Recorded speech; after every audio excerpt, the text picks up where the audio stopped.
Hey, I am Jennifer Murphy, and I'm here to walk through Bryan Elementary's Induction and Teacher Mentoring Plan. I worked on this plan with Gail Clutton, Kimberly Jones, and Destiny Jordan. Our school, Bryan Elementary, is located in Morris, Alabama. We have approximately 850 students. We are a K-5 elementary school. Our school has 81 faculty and staff members. 20% of our students are free and reduced lunch. We do expect our school enrollment to change next year as our school is undergoing a rezoning process, and about 200 to 250 students will be moved to another local elementary school. But either way, we are still Blue Devil strong because we're all family. Another thing that we want to let you know about as we go through our presentation are what we're looking at in our teacher mentoring program. We're going to look at our special education process, our English language learning programs, or ELL. We're looking at our career technical education and how we institute that in a K-5 elementary school. Technology in the classroom, with things that have happened in the past year, our technology in the classroom has greatly increased and our teachers have become very proficient in what they do. A pre-K kindergarten program, which we are very excited about being able to offer, and our literacy program. We love literacy at Bryan Elementary School. Our mentoring plan, we believe, involves everything around the new teacher, everything from the State Department through the Board of Education here in Jefferson County, our school elementary mentoring plan, and having a close relationship with a grade level mentor will allow a new teacher to be successful in all that they do.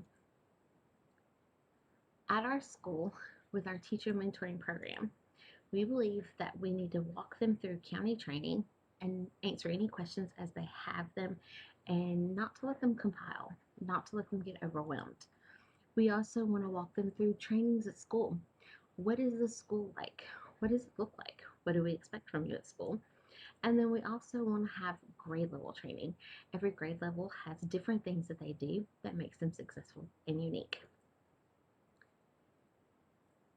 We've talked with some of our new teachers, and some of the things that they've said that they would love to have in a mentoring program are ways to better their parent communication, whether it's through email, weekly newsletters, class dojo messaging, or other forms of communication. They feel that they need a stronger background in parent communication. Another thing they've mentioned is paperwork overload. Not just paperwork of grading kids' work, but paperwork from the office, paperwork from downtown, just papers, which come with the job. And lastly, they said that student expectations, and not student expectations as what they have with standards, but student expectations as when the school year starts, where are they at, and are they where they're supposed to be? Are they expected to be? Our mentoring timeline, we believe that in August and September that they need to have time to learn the procedures and the expectations of the school. What do they need to know to have a successful opening of the school year? As we go through the school year, we want them to have time to collaboratively plan with their class mentor, with their grade level mentor, excuse me, and to have time for them to observe each other, the mentor to observe the mentee and vice versa. Having 2 month blocks allows our mentees a chance to reflect what is working in their classroom. What do I need help with? What can I talk to my mentor about? And it also gives the mentor a chance to reflect with them, to find other ways to help them grow that maybe they can get them in contact with or get them the resources for.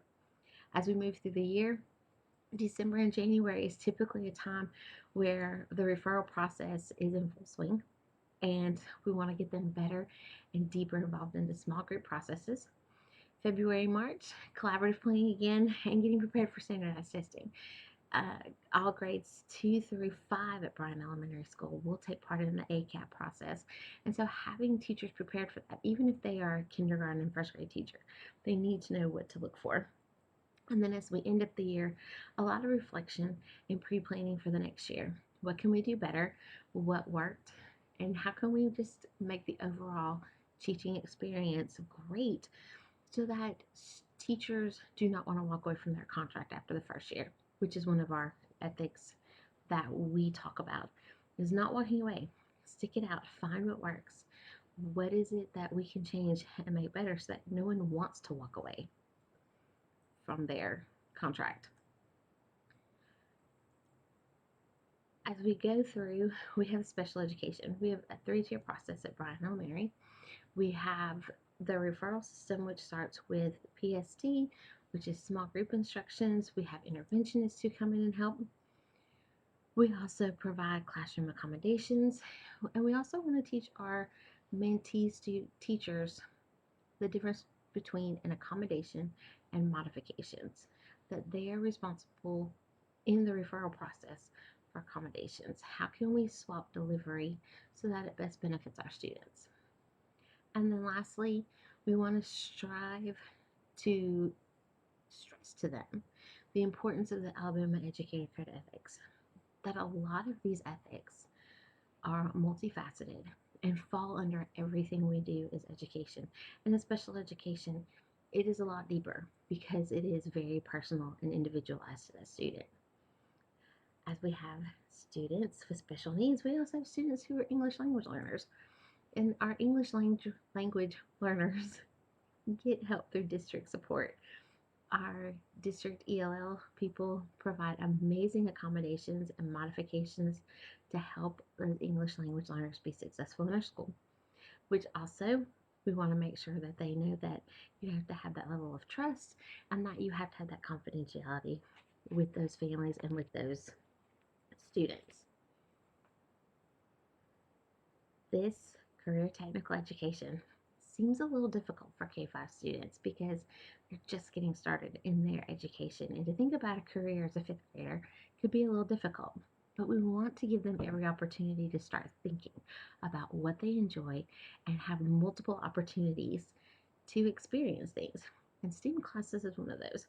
We offer a second year with having an actual STEAM teacher who does robotics and engineering and mathematics and science experiments. We also have a science Olympiad where they can go and compete using science properties and science attributes to build, to experiment, to compete. All of these things still fall under some amazing code of ethics standards of having those relationships, of being professional when you are interacting with parents and in competitions. So we strive early to get our kids involved in what they want to do. With STEAM comes technology. And in the past year, we have really focused on digital citizenship at our school because with going remote, a lot of our kids know a lot more digital access and have a lot more digital access to things. We are now one-to-one devices at our school. So having them to be able to use the devices, take care of the devices, and also be good digital citizens is a lot to undertake, especially if you're a new teacher and learning new platforms. We want to provide our new teachers a way to look at coding and critical thinking and how to incorporate that into everyday use. Schoology is our remote platform that we use. It is a massive platform, and so it can be overwhelming for new teachers as it was overwhelming for veteran teachers. But once we learn it and we can pass on the tips and tricks that we know, we believe that new teachers will be very successful with Schoology. Our pre-K program. Pre-K program will not be housed at Bryan Elementary. It will be local, and one of our local elementary schools has it housed at their school, but it is located in our feeder pattern. It's brand new for us next year. The students are selected by a lottery and then they're notified through the county. And then we also have a waiting list so that parents can get their children into the program. The program has been very successful statewide, and it's also been very successful in our communities and our county, that they are just excited to keep expanding it and offering it to more and more students. We want our new teachers at Bryan Elementary to know that literacy, along with STEAM and math, is a very high priority. We believe in having our teachers ARI trained and ARI prepared using strategies that comes from the State Department. We promote best practices in planning and in teaching. Our school recently started an after-school tutoring program that runs through our county to help with the Alabama Literacy Act. We also very cool, have a very new book vending machine, which students can earn tokens to go and purchase a book. They think it is amazing, very motivated.